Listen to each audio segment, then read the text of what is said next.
Not present. माननीय श्री नवाम Rebia ji, not present. माननीय श्री इरन कडाडी जी, नॉट प्रेजेंट। माननीय श्री नारायण कुरगप्पा जी, नॉट प्रेजेंट। माननीय Shri K Vanlalvena ji, not present. माननीय Shri professor Manoj Kumar Jha ji, not present. माननीय मंत्री किरण रिजिजू जी, संसदीय मंत्री। आदरणीय उप सभापति महोदय, आज प्रधानमंत्री जी ने सरकार की तरफ से और अपने मन के बात भी इस विषय में कह चुका हूं। चेयरमैन की ओर से प्रधानमंत्री जी फिर नेता प्रतिपक्ष सबने अपना बात रख चुके हैं। नेता सदन परिवार में एक सदस्य का निधन की वजह से आज यहाँ मौजूद नहीं हो पाया, तो आज सुबह का जो फोटोग्राफी हुआ है और शाम को जो विदाई समारोह, कल्चरल इवनिंग और जो मेमेंटोस भेंट करना है हमारा रिटायरिंग एमपीज को, उसके लिए भी खेद व्यक्त किया है, क्योंकि वो यहाँ सदन में मौजूद नहीं हो पाया और आज दिल्ली में नहीं है। फिर भी उनके बिहाफ से और संसदीय कार्य मंत्री होने के नाते मेरा भी काफ़ी हमारे सदस्यों के साथ में अच्छा वार्ता रहा है। जो रिटायर होने वाले हैं और जो यहाँ कंटिन्यू रहने वाले हैं, सबके साथ हमारा अच्छा संबंध रहा है। आज लगभग सब लोग ने अपना बात रखे हैं।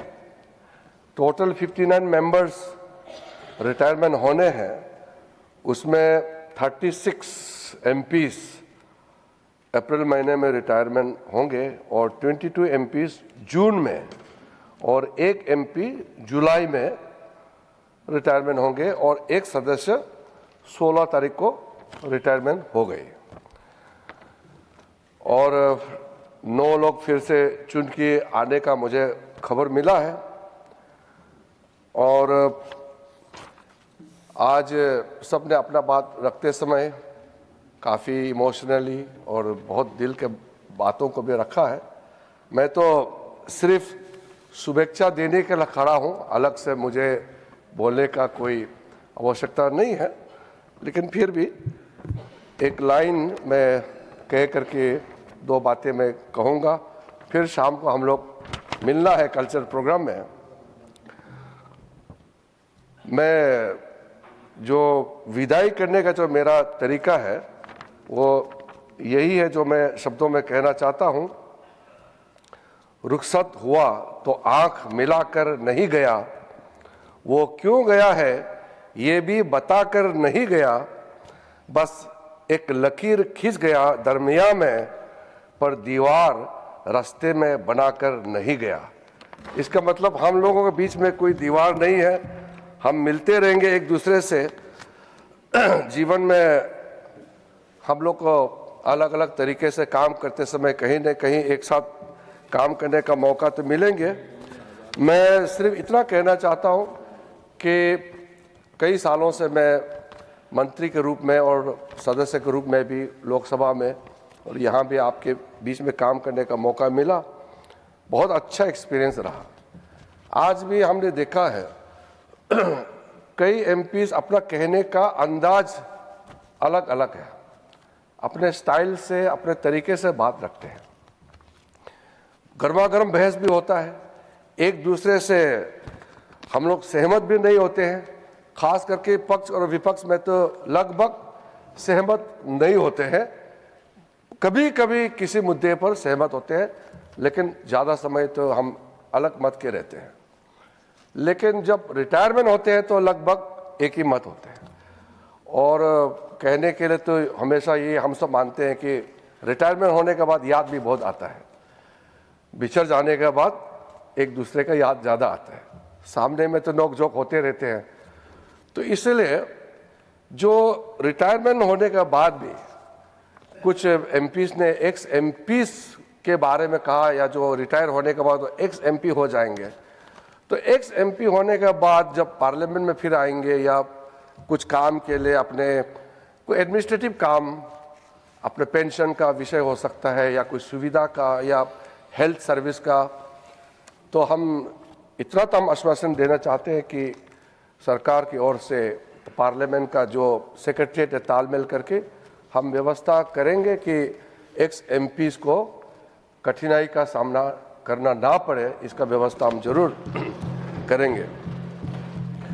इस सदन में आपका क्या परफॉर्मेंस रहा है ये तो सदन गवाह है, लेकिन जज तो जनता है, तो कहता है कि this house is witness to your performance in the house, but the judge is always the people.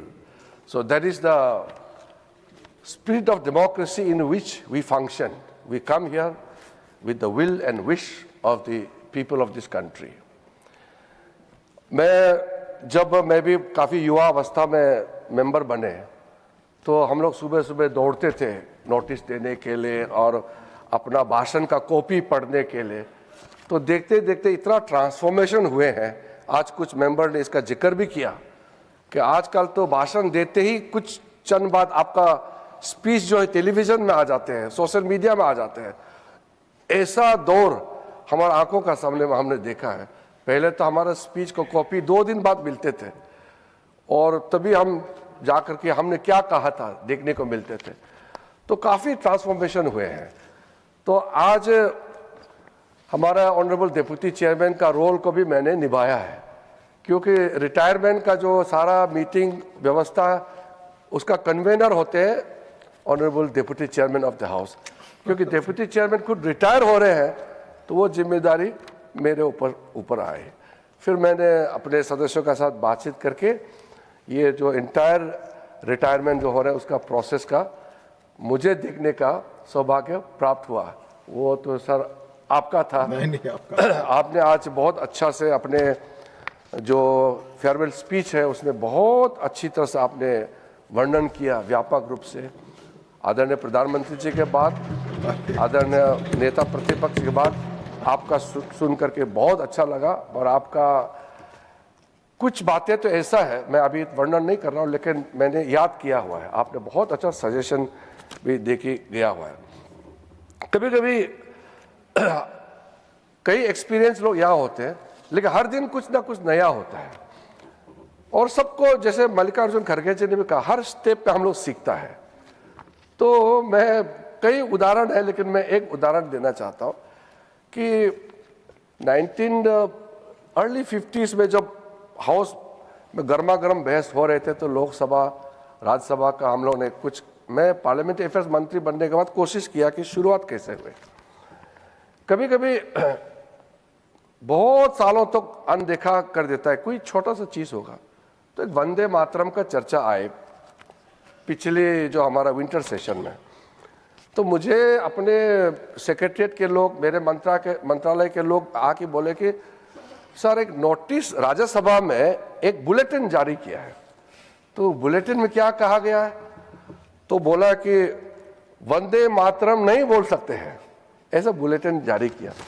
तो मैंने secretary general PC Modi ji को फोन किया कि ऐसा कैसे हो गया कि राज्यसभा में वंदे मातरम नहीं बोल सकते हैं। तो उन्होंने मुझे अच्छी तरह से बैकग्राउंड बताया कि कभी भी यहाँ जारी नहीं हुआ, वंदे मातरम नहीं बोल सकते। लेकिन एक उदाहरण था कि उस समय जब बहस चल रहे थे पार्लियामेंट में, तो एक मेंबर स्पीच दे रहे थे, तो स्पीच के दौरान बाकी लोग नारा लगा रहे थे। तो चेयर से कहा गया कि नारा मत लगाओ, ये मेंबर बोल रहे हैं। तो वो बार बार नारा लगा रहे हैं, बार बार मना कर रहा है, मान नहीं रहा है। तो बाद में उन्होंने कहा ठीक है मैं नारा नहीं लगाऊंगा, लेकिन मैं वंदे मातरम बोलते रहूंगा। तो चेयर ने कहा कि भाषण के समय वंदे मातरम भी नहीं बोलना है, उस संदर्भ में कहा था। बाद में उसको इंटरप्रिटेशन हुआ कि हाउस में वंदे मातरम नहीं बोलना है। तो कभी कभी बहुत लंबा समय तक बात छूट जाता है और करेक्शन नहीं होता है। तो फिर हम लोगों ने आपका सेक्रेटरीट से बातचीत करके, राज्यसभा सेक्रेटरीट से, फिर एक करेक्टिव बुलेटिन हम लोगों ने कहा कि ये दीजिए ताकि गलतफहमी ना हो कि वंदे मातरम बोल सकते हैं मगर सिर्फ भाषण के समय में नारा नहीं लगाना, यही बात था। तो और जयराम रमेश जी के बारे में आज तो इतना तारीफ किया मैंने, जयराम रमेश जी के बारे में मेंबर्स ने इतना तारीफ किया, मैं पहली बार देखा है। तो मैंने भी तारीफ किया, उसको बहुत बार तारीफ किया। जयराम रमेश जी सबसे पहले आने वाला और सबसे आखिरी जाने वाला में से जयराम रमेश जी है। तो मैं भी आपको तारीफ ही कर रहा हूँ। माननीय किरण जी, हाँ, कल एक बड़े वरिष्ठ मंत्री जी ने अपनी तकरीर में बहुत अच्छी तरह जयराम जी को भी याद किया और कई बार याद किया। तो जयराम रमेश जी चीफ व्हिप है कांग्रेस पार्टी के। तो हमारे कई सदस्य ने कहा कि आप भाषण दीजिए, आप टोका टोकी करते हैं या कभी कभी आप उठ के कुछ ना कुछ बोलते हैं, लेकिन आप प्रॉपर भाषण क्यों नहीं देते हैं? आप भी भाषण देना चाहिए। आप मंत्री रहे हैं, बहुत एक्सपीरियंस है, लेकिन आप भाषण देते नहीं है। तो उन्होंने मुझे आके कहा कि मैं तो चीफ व्हिप हूं, मैं कैसे भाषण दे सकता हूं, मैं दूसरा को बुलवाते हैं। तो ये भी एक उदाहरण है। तो मैं आज शाम को हम लोग खुद मिलेंगे, मैं सिर्फ शुभेच्छा देने के लिए खड़ा हुआ हूं। और हमारे जो एमपी रिटायरमेंट होकर के जो जून में भी जो रिटायरमेंट होने वाले हैं, क्योंकि नॉर्मली अगले सेशन मानसून सेशन जुलाई में होंगे, तो इसलिए जून में जो रिटायरमेंट होंगे उससे भी हम लोग को अभी हाउस में मुलाकात नहीं होने का संभावना है। तो इसलिए सभी जो रिटायरिंग एमपीस है, मेरा तरफ से, मेरा ऑफिस, हमारे पार्लियामेंट में जब भी आप आएंगे, आप जब भी चाहे मिल सकते हैं। हम एक बार दोस्ती हुए हैं, पार्टी अलग अलग हो सकते हैं, लेकिन हम लोग मिलते रहेंगे। हमारा फ्रेंडशिप हमेशा चलते रहना चाहिए और दुखी मन से नहीं जाना है। भारी मन हो सकते हैं, लेकिन दुखी मन से रिटायर नहीं होना है। इसलिए मैं कहना चाहता हूं कि भले तेज कितना हवा का हो झोंका, भले तेज कितना हवा का हो झोंका, मगर अपने मन में तू ये रख भरोसा, अपने मन में तू रख ये भरोसा, जो बिछड़े सफर में तुझे फिर मिलेंगे, उदासी भरे दिन कभी तो ढलेंगे। बहुत बहुत धन्यवाद। बहुत जी। सर, हम लोग 6 घंटे से ये फेयरवेल फंक्शन हो रहा है। मेरे मंत्री जी से एक सीधा और बहुत साधारण सा सवाल है कि हमने कई सांसदों को फेयरवेल फंक्शन दिया है। मैं पूछना चाहता हूं कि पूर्व चेयरमैन को आप फेयरवेल फंक्शन कब देंगे? धन्यवाद माननीय जयराम जी। उनका कंपल्सरी रिटायरमेंट तो करा दिया आपने, पर फेयरवेल फंक्शन क्यों नहीं करा रहे? चर्चा नहीं। माननीय सदस्यगण, I would like to thank everyone who has participated. Honorable members, I would like to thank everyone who has participated in today's farewell speeches in the House. Honorable members, may kindly note that a farewell function will be held today evening from 6:30 p.m. onwards at Honorable Vice President Enclave. I request all of you to kindly make it convenient to attend the function. Thank you. The House stands adjourned to meet at 11 a.m. on Monday, the 23rd of March